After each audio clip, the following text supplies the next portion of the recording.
He almost didn't sit down. The piano bench was too clean for him, too polished. The lights above it were soft and warm, like they were meant for someone else. Laughter drifted across the ballroom. Not cruel at first, just careless. A few glasses clinked. Someone whispered something about the janitor. His hands were still damp from the mop bucket. He told himself to smile, to let it pass. But his daughter was watching from the side of the room. Her small fingers curled into the fabric of her dress like she was holding on to something that might disappear. When he placed his hands over the keys, they trembled once. Not from fear, from memory. Most nights, the building emptied in layers. First the assistants with tight smiles and aching feet. Then the managers who stayed too long to prove something. Last were the executives who walked out slowly, as if the glass doors belonged to them. Jack waited for the quiet. He preferred it that way. The hum of the lights, the soft echo of his cartwheels over marble, the way no one looked at him long enough to ask questions. He had learned to move without being noticed. Not small, just careful. The gala changed the rhythm. It had been scheduled for weeks, some anniversary for the company. 30 years, maybe more. He hadn't paid attention. What he noticed were the extra hands hired for the night. The florist hauling in arrangements too tall for the ceilings. The catering crew whispering over trays of delicate food he couldn't pronounce.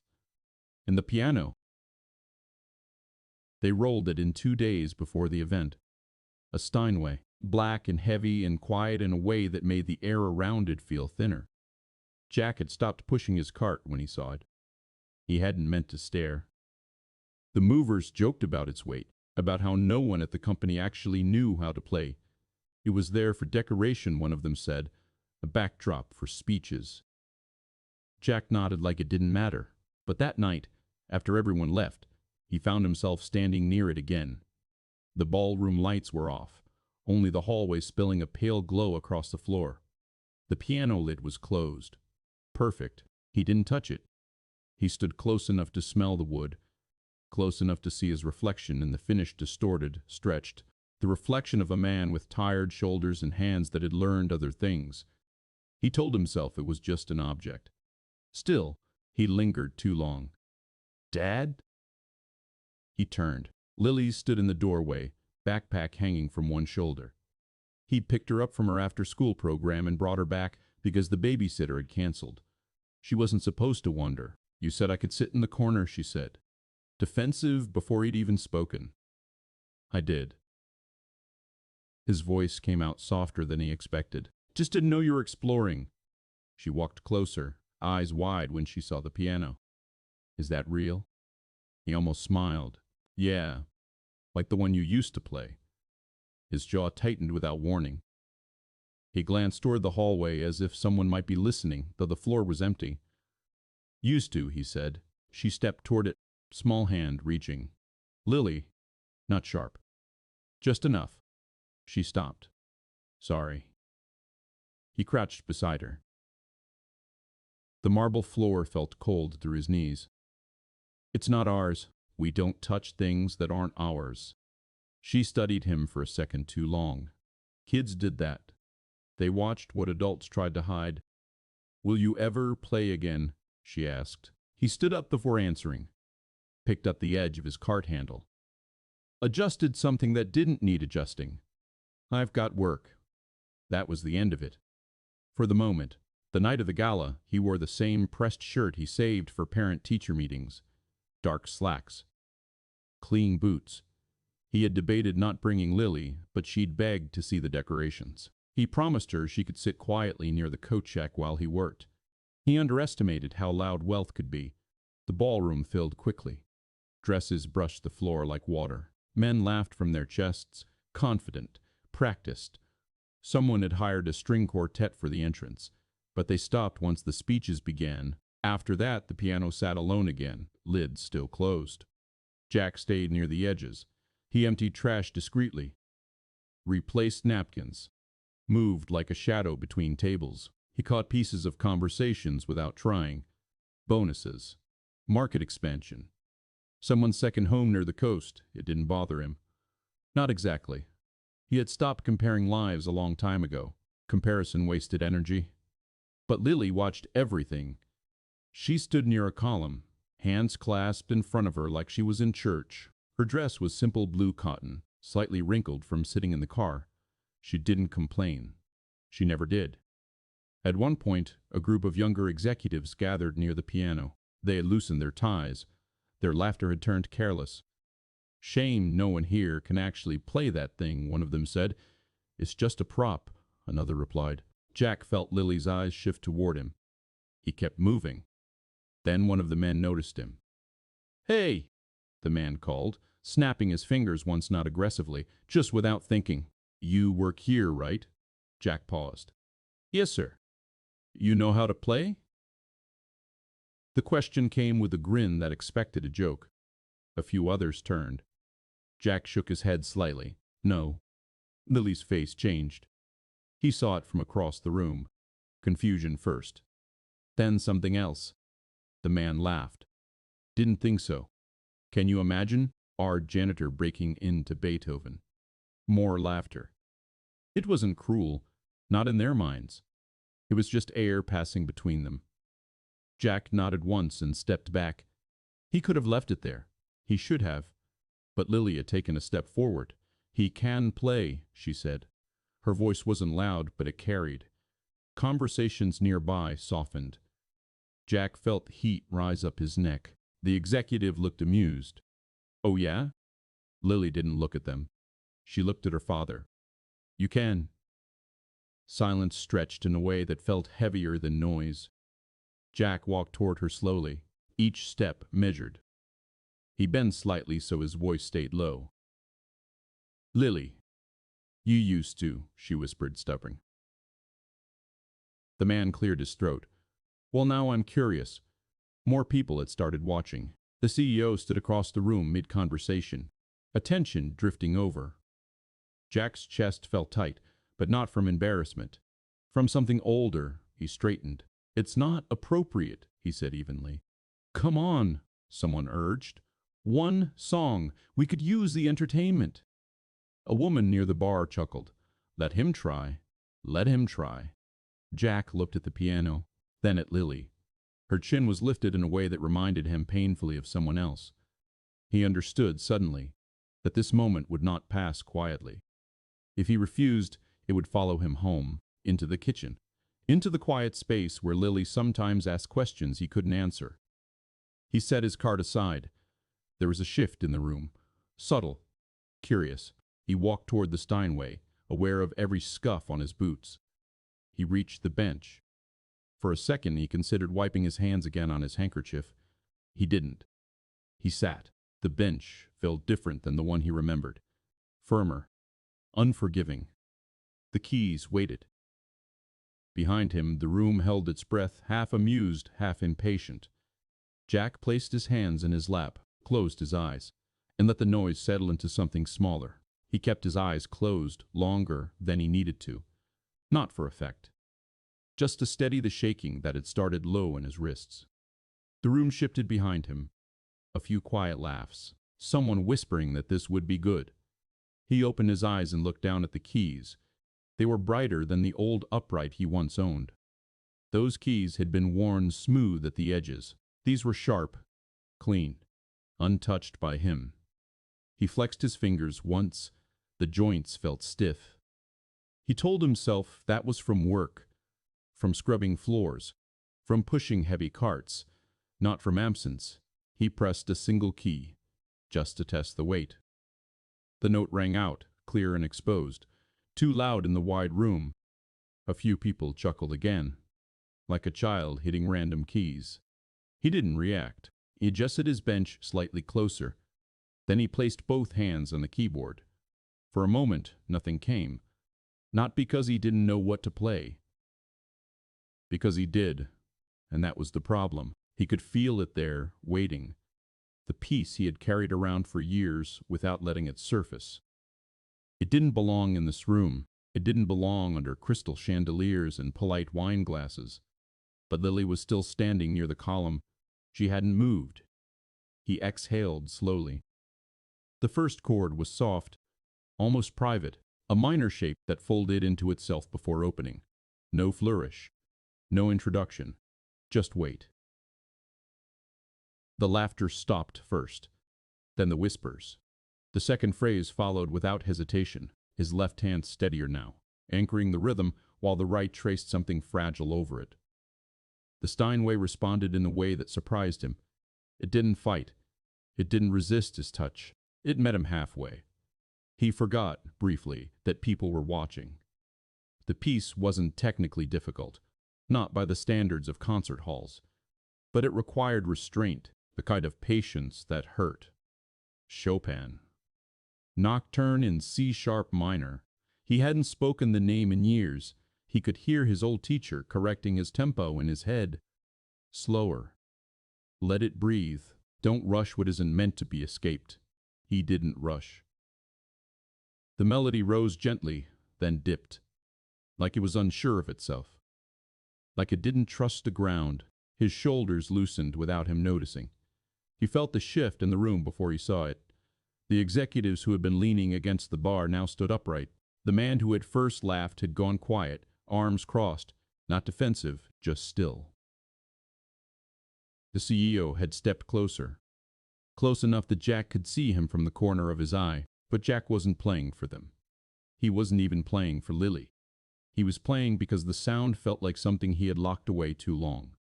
And once it started, he couldn't stop it halfway. The middle section came, darker.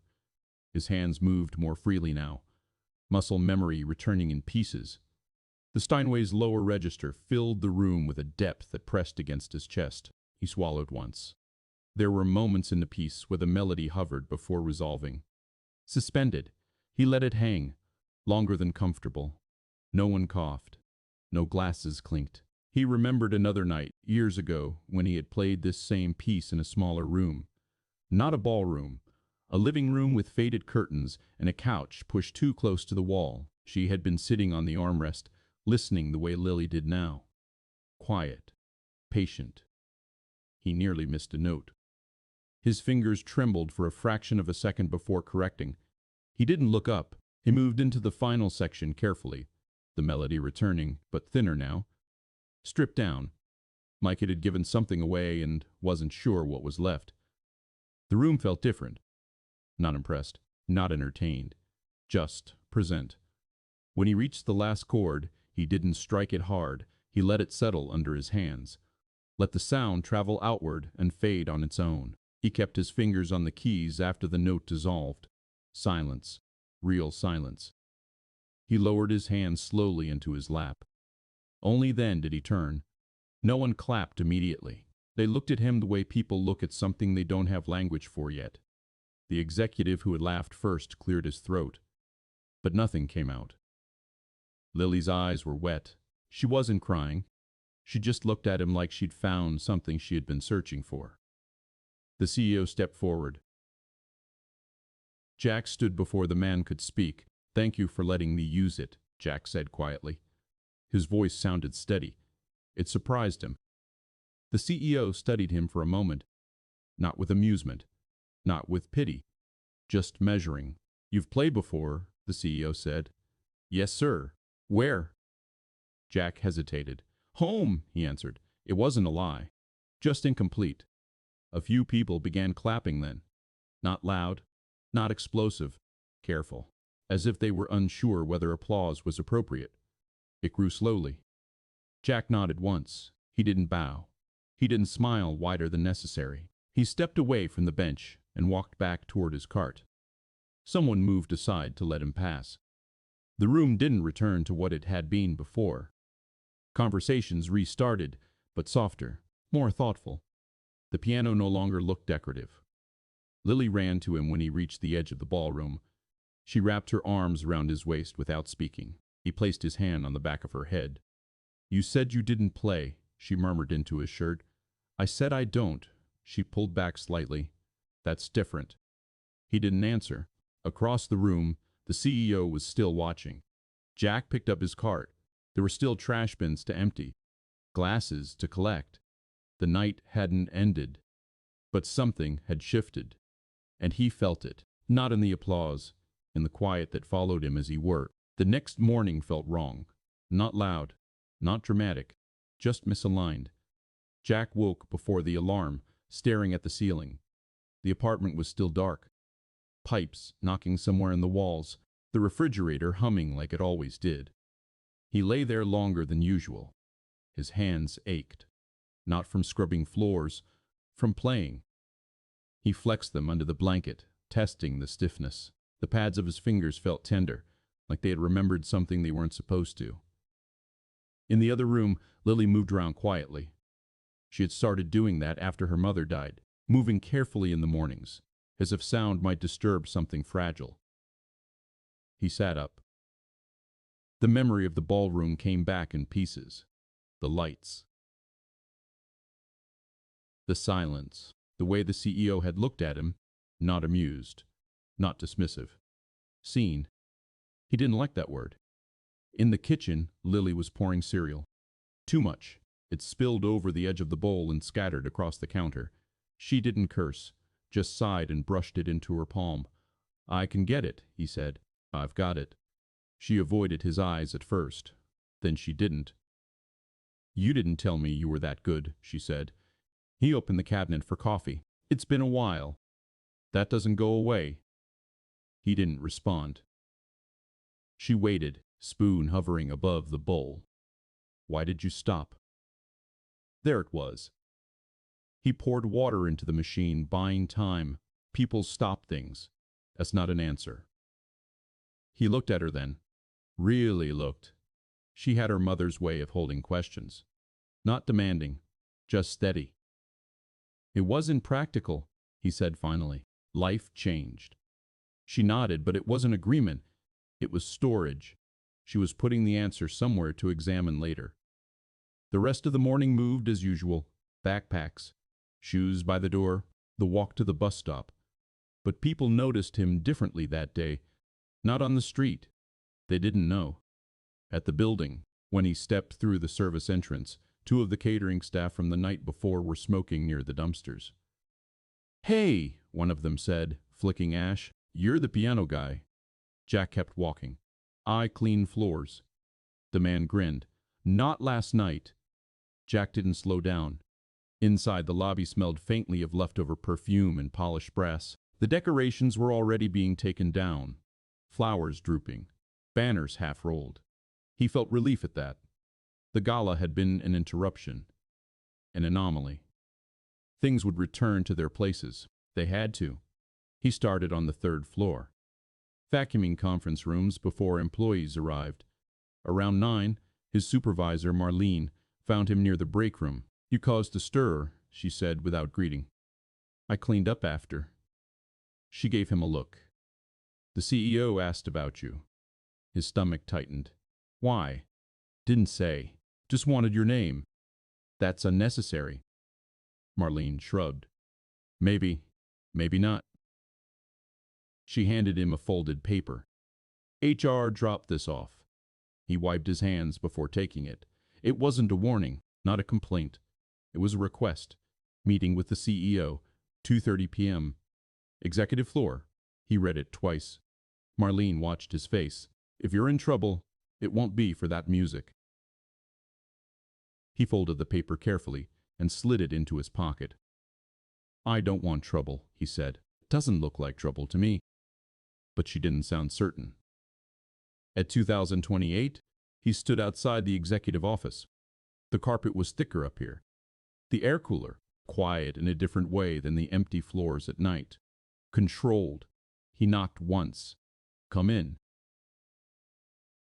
The CEO stood by the window, jacket off, sleeves rolled neatly. He wasn't as old as Jack had assumed, just composed. "Jack Hollis," the CEO said. "Have a seat." Jack remained standing for a second before complying. "You've worked here 3 years," the CEO continued. "Veteran?" "Yes, sir." "Army?" He nodded. The CEO studied a file on his desk. "You never mentioned your musical background." Jack kept his voice even. It didn't seem relevant. It was relevant last night. Silence. The CEO leaned back slightly. "Where did you train?" "Nowhere formal." "That's not true." Jack felt his jaw tighten. "Community lessons. A long time ago. The CEO didn't push immediately. He walked around the desk instead, leaning against it. You didn't play like someone who tinkers, he said. You played like someone who quit. The words landed heavier than they should have. Jack's hands rested flat on his thighs. Still. I have responsibilities, he said. Everyone here does. That's not what I meant. The CEO's expression shifted, not softer, just more attentive. You lost your wife 2 years ago, he said quietly. Jack didn't move. It's in your HR file. Bereavement leave. He nodded once. Was she the reason you stopped? Jack stood up before he could think it through. With respect, sir, I came here to work. If this meeting is about last night, it won't happen again. The CEO didn't seem offended. I'm not asking you to perform at galas. Good. A pause. I'm asking whether you've considered playing again. Jack let out a breath that almost sounded like a laugh. That's not practical. Practical isn't always the point. It is when you have a daughter. The CEO watched him carefully then. Bring her by this weekend, he said after a moment. The piano's still here until Monday. No audience, no spectacle. Jack shook his head immediately. That's generous. It's not necessary. It's not about generosity. Jack felt something close and around his chest again, the same tightness from the bench. I don't need a favor, he said. The CEO nodded slowly, understood. But he added, the offer stands. Jack left the office feeling unsettled, not pressured, invited. And that felt more dangerous. He didn't tell Lily about the meeting that night. They ate quietly. Spaghetti from a jar. Garlic bread slightly burned at the edges because he forgot to set the timer. She watched him the way she had since the gala. Not constantly. Just in small checks, like she was making sure something hadn't closed again. At one point she said, Did anyone say anything today? He kept his eyes on his plate. A few people. Good things. Things. She accepted that for now. Later, when she was brushing her teeth, he stood in the hallway and listened to the water run. The apartment felt smaller than usual. The walls closer. He could almost hear the Steinway again if he let himself. He didn't. After Lily went to bed, he opened the closet in his room. The keyboard case sat on the top shelf behind a stack of folded blankets. Dust along the zipper. He hadn't touched it since the week after the funeral. He pulled it down slowly, set it on the bed. His hands rested on the case for a long time before he unzipped it. The keyboard inside was lighter than he remembered. Plastic keys. A faint scratch along the side from when it had slipped during a move. He plugged it in. The power light blinked once, then steadied. He sat on the edge of the bed and pressed a key. The sound was thin, electronic, nothing like the Steinway's depth. He pressed another. The melody from the night before tried to surface again, but he stopped it. Let his hand fall away. He stared at the wall instead. There had been a time when music filled rooms without effort. Saturday mornings, windows open, his wife leaning in the kitchen doorway with a cup of coffee, pretending not to listen too closely. She used to say he played like he was apologizing for something.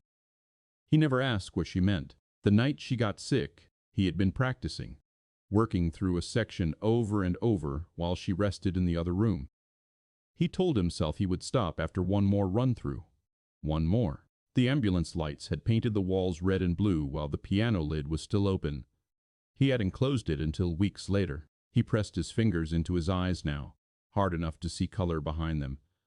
The CEO's offer sat in his mind like an unopened letter. Bring her by this weekend. No audience. He imagined Lily standing near the Steinway again, not as a spectator, not defending him, just listening.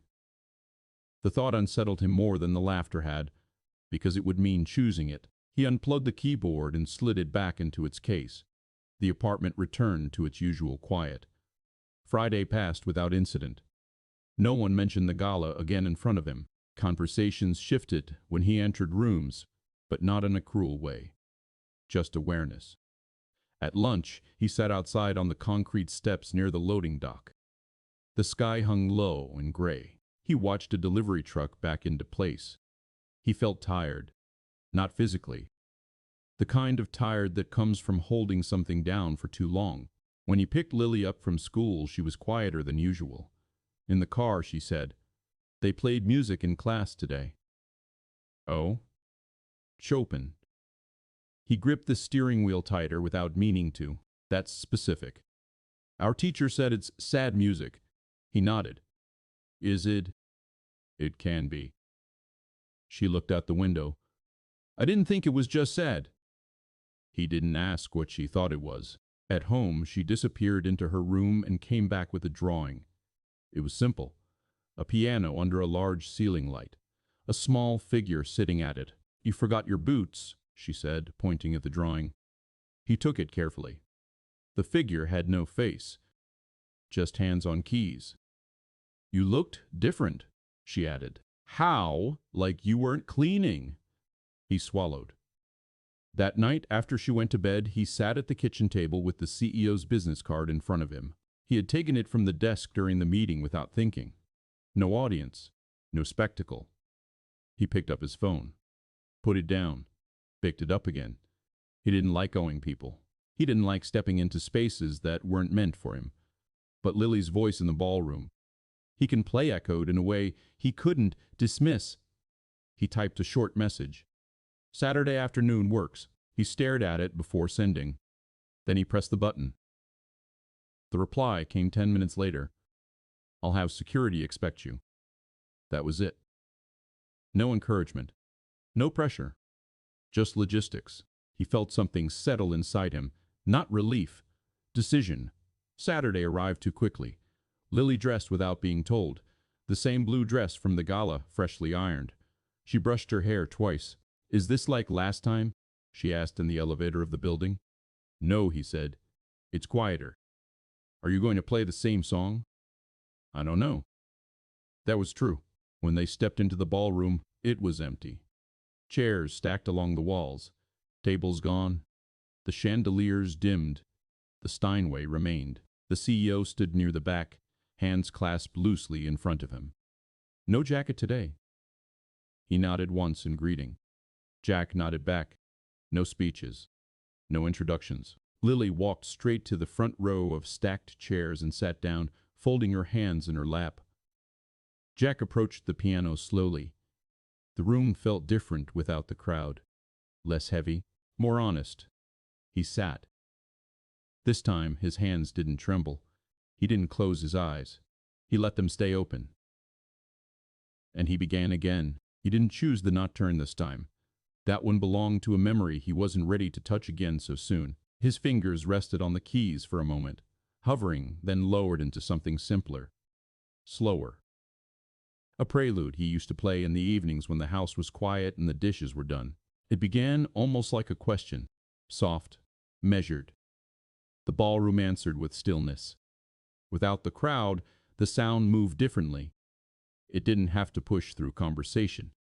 It didn't compete. It just existed. Lily sat with her feet not quite touching the floor, her back straight, eyes fixed on his hands. He could feel her attention, but it didn't press on him.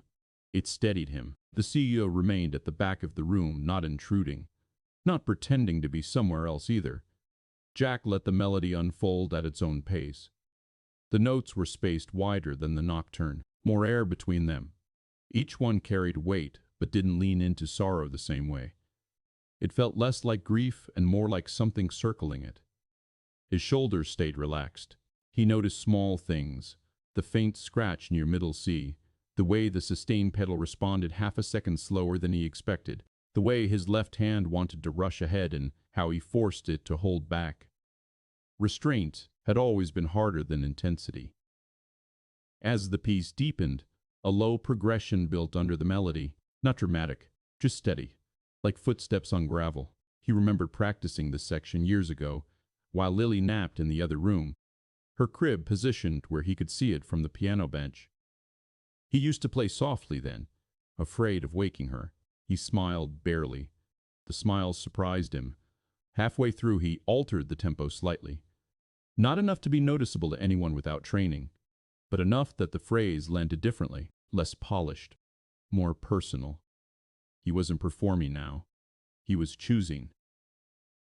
The final notes didn't collapse into silence. They tapered, faded gently, like a door closing without a latch. He lifted his hands. The quiet that followed wasn't tense. It felt full. Lily clapped once before catching herself, then looked embarrassed. The CEO stepped forward slowly. "That wasn't for us," he said. Jack stood. "No. For her?" Jack glanced at Lily. "For me," he answered. The CEO nodded, as if that confirmed something he had suspected. "Do you miss it?" the CEO asked. Jack didn't respond immediately. He looked at the piano instead. "I miss who I was when I played," he said finally. That felt closer to the truth. The CEO studied him carefully. "You're still that person." Jack shook his head once. "Not entirely. Grief changes people," the CEO said. Jack's jaw tightened slightly. He didn't want sympathy. He didn't want the word grief spoken in this room. "It does," he agreed, keeping his tone flat. The CEO didn't push further. "I won't pretend I understand your situation," he said, "but talent like that shouldn't be stored away because life hurts you." Jack felt irritation flicker briefly. Not at the man, exactly. At the simplicity of the statement. "It's not about talent," Jack replied. "It's about responsibility." "To your daughter?" "Yes." Lily looked between them but stayed silent. The CEO crossed his arms loosely. "Does she know why you stopped?" Jack didn't answer. "That silence," the CEO continued gently, "is louder than anything you played." Jack felt something tighten in his chest again, a defensive instinct rising. "I didn't come here for analysis," he said. "No," the CEO agreed. "You came to play." A pause. "And you did." They stood there for a moment without speaking. Then Lily's voice cut in softly. "Mom liked it when you played in the mornings." Jack closed his eyes briefly. "I know," he said. "She used to stand in the kitchen and pretend she wasn't listening," Lily added. He looked at her quickly. "I remember," he said. The CEO stepped back slightly, giving space. Lily walked toward the piano. She ran her fingers lightly across the closed lid. "You stopped after she got sick," she said quietly. Jack felt the air leave his lungs. "I was busy," he said. "That's not why." Her voice wasn't accusing, just certain. He crouched down in front of her, matching her eye level. "Some things are hard to keep doing," he said carefully, "when they remind you." She nodded slowly. "But it also reminds me of her," she said. He didn't have an answer ready. The CEO cleared his throat gently. "I'll leave you two," he said. "Take your time." When the door closed behind him, the ballroom felt larger. Jack stood again and looked at the piano. It no longer felt like an interruption. It felt like something waiting. He sat back down. Lily didn't return to the chairs. She stayed near him, close enough that he could feel her presence without turning. He placed his hands on the keys once more. This time, he didn't choose a piece he had memorized. He let his fingers search, slowly, testing small combinations, letting chords form and dissolve without pressure. Improvisation had always scared him. There was nowhere to hide in it. He played a low progression, repeating it until it settled, then layered a fragile melody over it. Not complex, just honest. The sound filled the room differently now, less composed, more exposed. He let a wrong note ring instead of correcting it immediately. Lily didn't flinch. He continued, and for the first time since the funeral, the music didn't feel like a wound reopening. It felt like a conversation he had avoided having. He didn't notice he was crying until a drop hit the back of his hand. It startled him. He hadn't felt it build. The music thinned as his focus shifted. He steadied his breathing and kept playing, quieter now, not trying to shape it into anything recognizable. Just letting the notes move where they needed to. Lily leaned her shoulder lightly against his arm. That small contact grounded him more than the bench beneath him. He let the left hand hold a low, steady pattern. The right drifted upward, tentative at first, then more certain. The melody didn't sound like Chopin. It didn't sound like anything he'd practiced before. It sounded like memory without words. The afternoon light shifted through the high windows, softening the edges of the room. Dust moved in slow arcs above the keys. He thought about the hospital room, not the moment everything fell apart, just the quiet before, the hum of machines, the way she had squeezed his hand once and said, "Play again." He had nodded then, promised without thinking. After she was gone, the promise felt cruel. The music stumbled for a second as the memory pressed too close. He inhaled slowly and continued. Lily's voice came out barely above a whisper. "You're not sad the same way." He glanced at her. "No, it's different." He considered that. The melody softened again, resolving gently into a chord that felt complete without being finished. He lifted his hands. This silence was not heavy. It felt earned. Lily wrapped her arms around him from the side, pressing her face against his shoulder. "You don't have to stop," she said. He rested his chin briefly against the top of her head. "I know." The door at the back of the ballroom opened quietly. The CEO stepped in, slower this time, as if unsure whether to interrupt. Jack stood. "Thank you," he said simply. The CEO shook his head once. "You don't owe me that." Jack looked at the piano, then back at the man. "I'm not interested in performing," he said, "or attention. I figured. But I can't keep pretending it doesn't exist." The CEO nodded.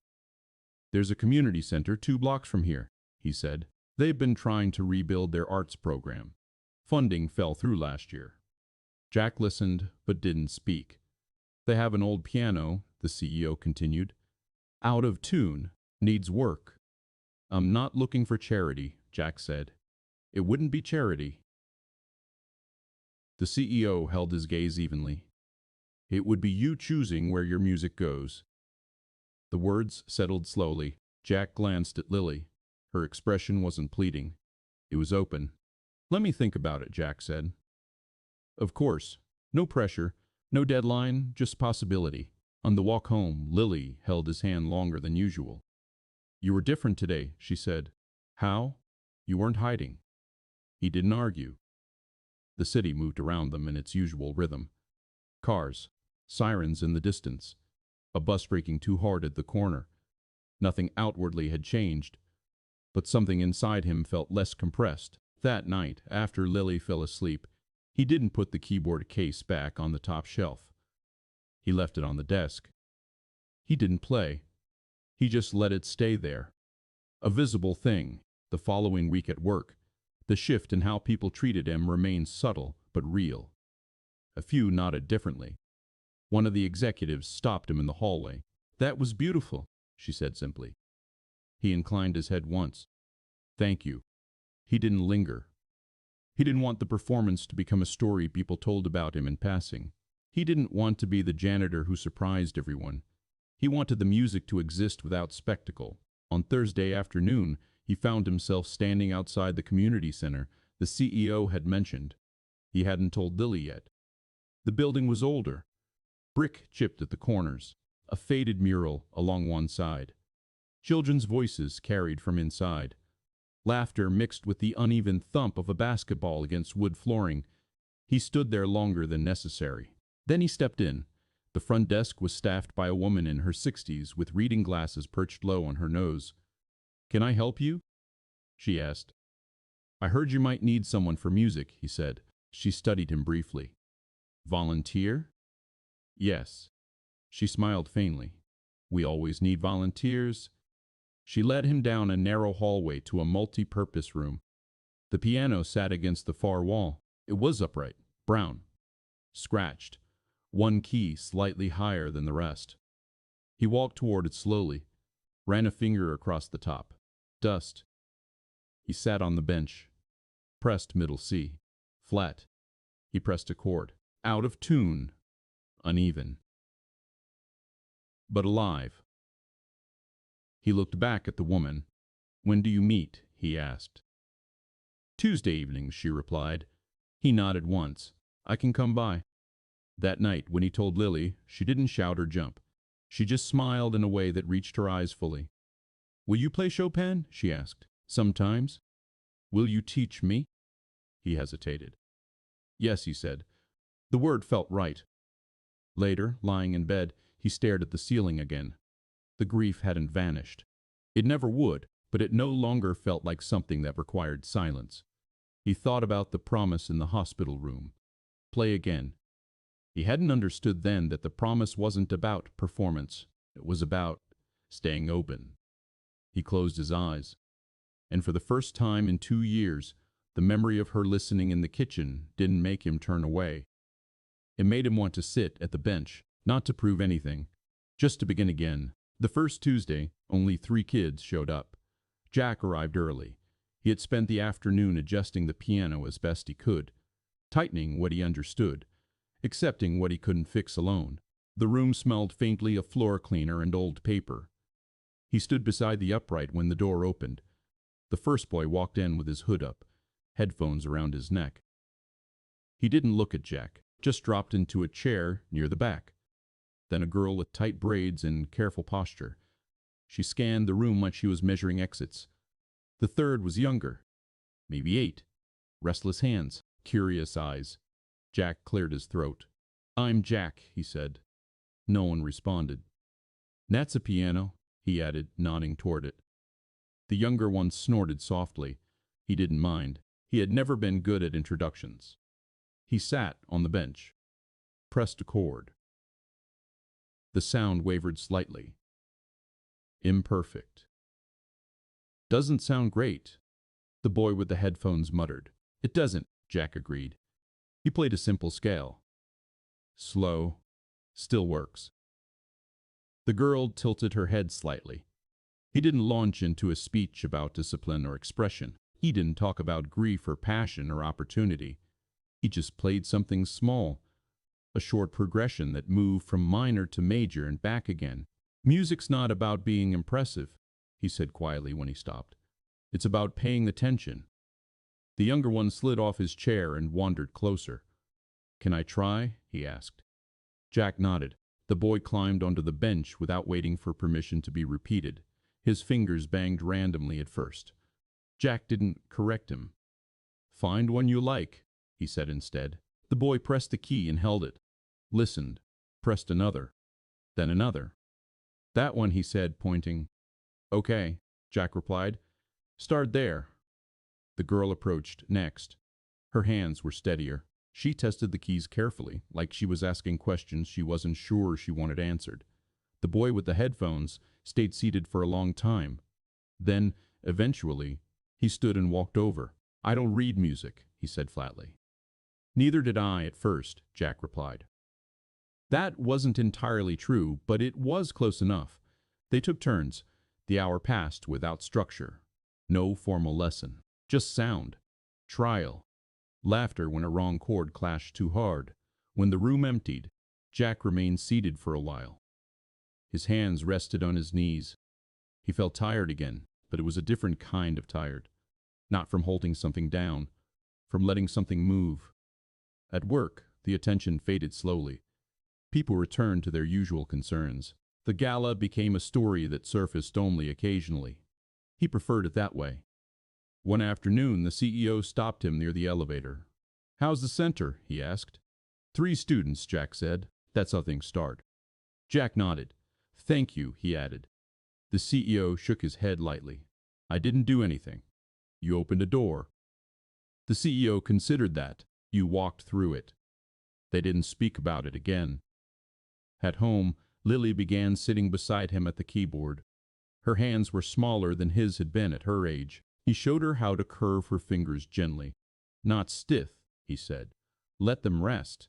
She mimicked him. Pressed middle C. It rang clean from the small speaker.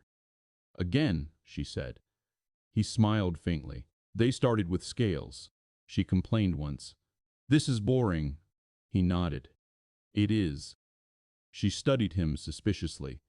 But it makes the other parts possible, he added. She accepted that. Some evenings he would catch her practicing alone. slow, careful, counting under her breath. He never interrupted. Grief didn't leave. It showed up in smaller ways now, in the quiet after lessons ended, in the moment when a chord reminded him too sharply of a night long gone. But he no longer avoided the piano when it surfaced. He let himself sit with it. Sometimes he played through it, sometimes he didn't. One Saturday afternoon, Lily asked, "Will you ever play on a big stage again?" He was wiping down the kitchen counter. "No," he said. "Why not?" He paused. "Because that's not what this is for." She seemed to consider that deeply. Later that evening, while she practiced a simple melody, he sat on the couch and listened, not correcting, just listening. He realized something then. The music had stopped being about what he lost. It had started becoming about what remained. He didn't feel lighter. He felt steadier, and that felt enough. The fourth Tuesday, 9 kids came. Jack stood in the doorway for a moment before going in. The noise spilled into the hallway, overlapping voices, someone tapping a rhythm against the wall, a quick burst of laughter that stopped when they saw him. He nodded once and stepped inside. The upright had been tuned the week before. Not perfectly, but better. The center had found a volunteer technician willing to donate an hour. The keys still bore scratches, but they sounded less wounded. He didn't line the kids up, didn't lecture. He wrote 3 notes on the small whiteboard. C-E-G. "That's a chord," he said. A few blank stares. Press them together. The younger boy, Marcus, did it first. Too hard. The chord rang sharp and bright. Again, Jack said, "Softer." Marcus pressed with less force. The sound settled. "That's home," Jack added. "Home?" the girl with braids, Tasha asked. "For now." He moved the shape up the keyboard. "Sometimes home shifts." The boy with headphones, Evan, watched closely. He didn't speak much, but his eyes followed every movement. They built small progressions that afternoon. Nothing complex, just movement between chords. The room filled with uneven timing and small mistakes and bursts of satisfaction when something aligned. At one point, Marcus hit a wrong note and froze. Jack shook his head lightly. "Keep going." "It messed up," Marcus said. "So?"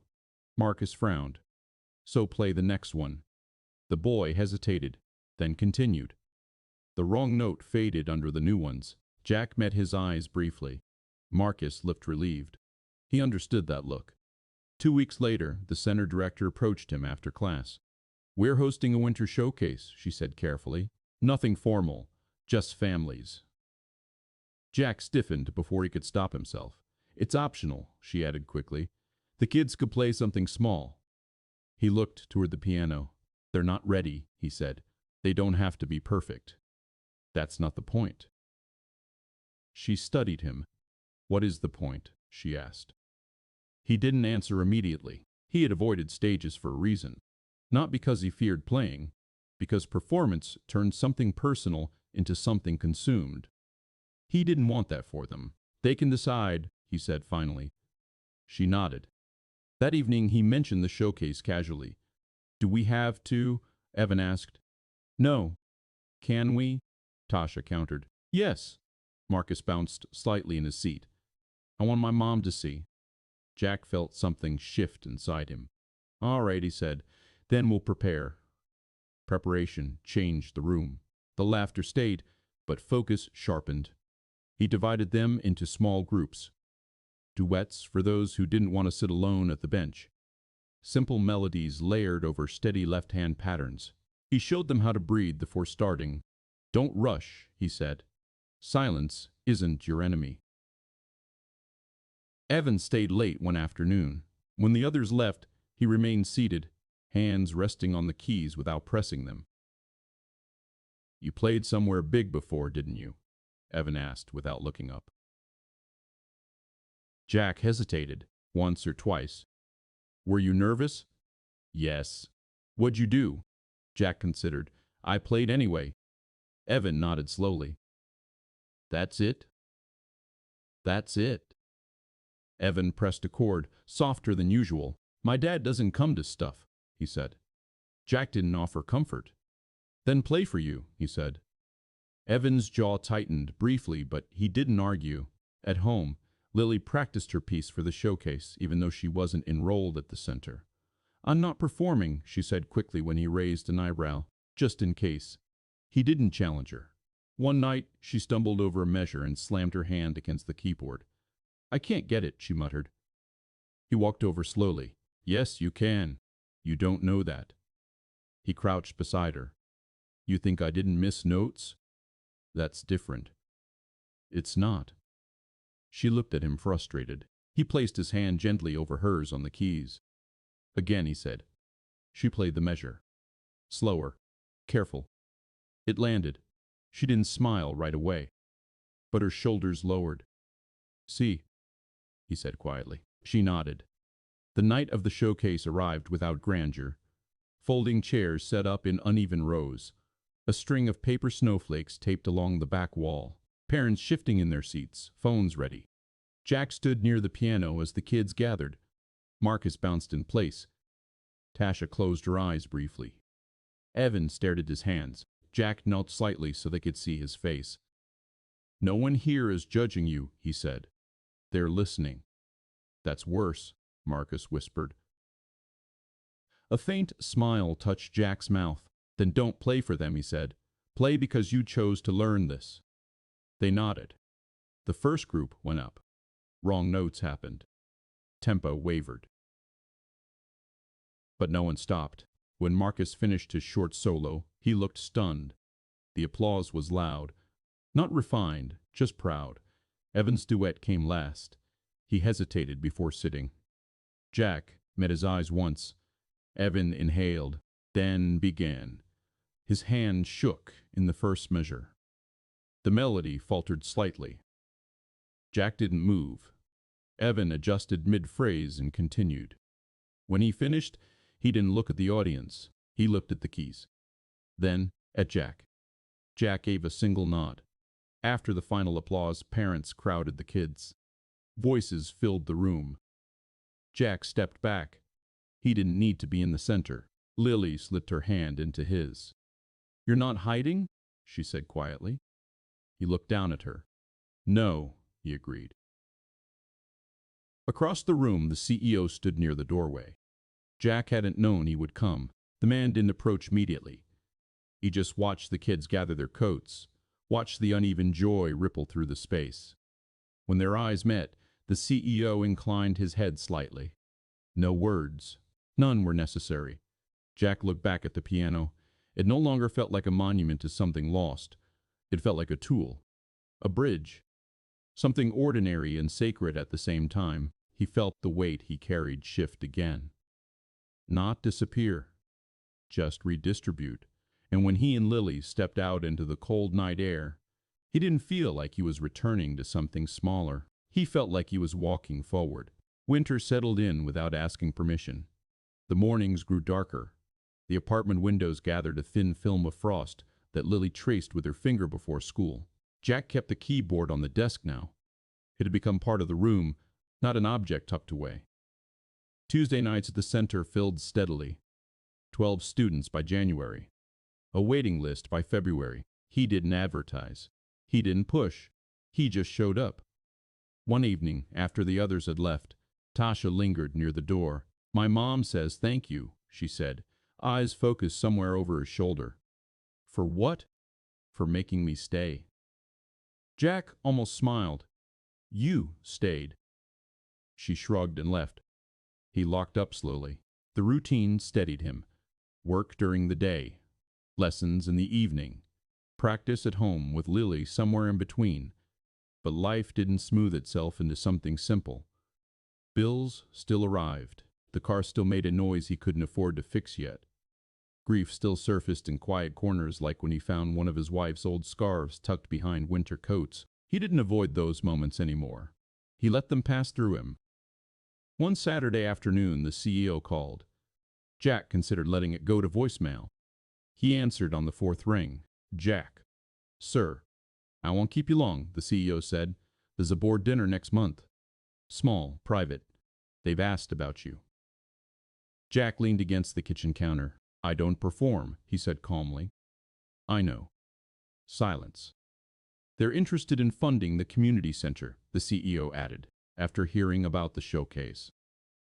Jack's grip tightened slightly on the phone. They want to see where their money goes, and that requires me? It might help. Jack closed his eyes briefly. He pictured the ballroom from months ago. The laughter, the light. He pictured Marcus hitting the wrong note and continuing anyway. This isn't about entertainment, the CEO said quietly. It's about giving them a reason to care. Jack exhaled slowly. When? He asked. The night of the dinner felt different from the gala. Smaller room, round table, fewer people, no chandeliers. The Steinway remained. He wore the same pressed shirt as before, though it fit differently now. Not physically. He no longer felt like he was borrowing space.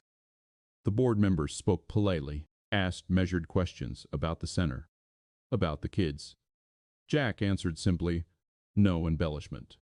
When the time came, he walked to the piano without being prompted. He didn't wait for silence. He let the first notes create it. He chose the nocturne, not because it impressed, because it told the truth. His hands moved without trembling this time. The melody carried the same weight, but it no longer pressed inward. It moved outward. He didn't think about the hospital room. He thought about Lily at the kitchen table, about Evan's steadying breath, about Tasha closing her eyes before playing. He finished without flourish. The room stayed quiet. Then one of the board members cleared her throat. My father used to play that, she said softly. Another nodded. The CEO didn't speak. He didn't need to.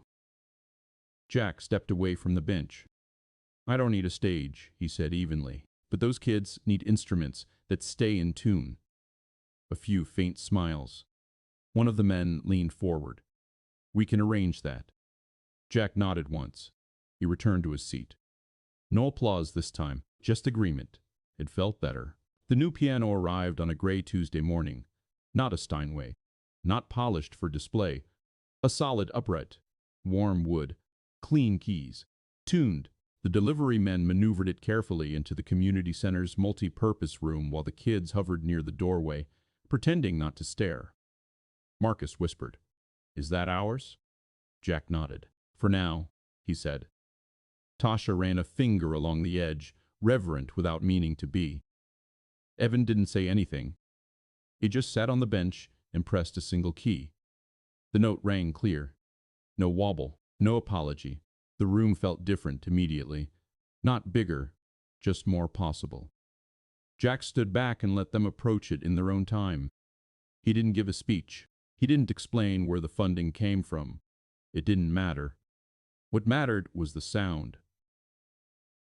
That evening, after the lesson ended and the room emptied, he sat alone at the new piano. His hands rested lightly on the keys. He didn't play Chopin.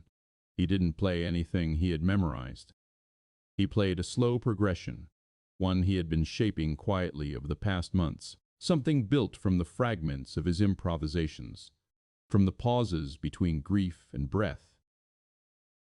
It wasn't complicated. It didn't need to be.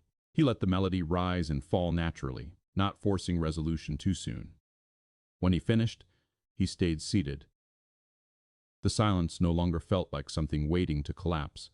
It felt steady. At home, Lily practiced beside him more confidently now. Her scales were smoother, her posture less rigid. One evening she stopped mid-piece and looked at him. You're different, she said. He raised an eyebrow slightly. You don't look like you're somewhere else when you play. He considered that. I'm not, he said. She smiled and returned to her piece. Later that night, after she was asleep, he opened the old closet again. The upright they once owned was long gone sold during the hospital months without much thought. But he still kept the small metronome she had given him years ago. It had a crack along one side. He wound it gently. Tick, tick. He let it run for a minute, then stopped it. Not everything had to keep perfect time. Spring came slowly. The center scheduled another showcase. This time, more parents attended. The new piano held its tuning. Marcus played a short blues progression he had written himself. Tasha performed a duet with Lily, who had insisted on joining officially this time. Evan played alone.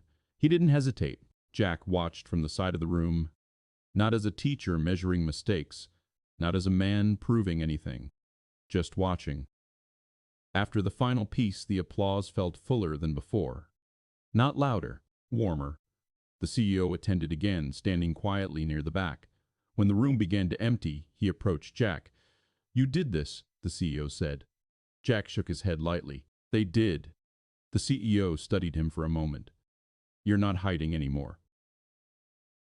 Jack looked toward Lily, who was laughing with Tasha near the piano. "No," he agreed. The CEO extended his hand. Jack shook it. No ceremony, just acknowledgement. That night, walking home with Lily, the air felt lighter. She swung her hand in his. "Are you happy?" she asked suddenly. The question caught him off guard. He thought about it carefully. He didn't feel the sharp, bright happiness he remembered from years ago. He felt something steadier. "I'm here," he said. She frowned slightly. "That's not the same." "It is for me." She seemed to accept that. At the apartment door, she paused. "Mom would have liked tonight," she said. He swallowed. "Yes," he said quietly. "She would have." Inside, he sat at the keyboard once more. Lily curled up on the couch with a book. He placed his hands on the keys. The first notes came easily now, not because they were simple, because he wasn't resisting them. He played the Nocturne one last time that evening, not as a wound, not as a performance, as a memory that no longer required silence. When the final chord faded, he didn't hold it too long. He let it go. Lily looked up. "You didn't stop," she said. "No," he replied. He met her eyes. "I won't." And this time, it wasn't a promise made in panic. It was a choice.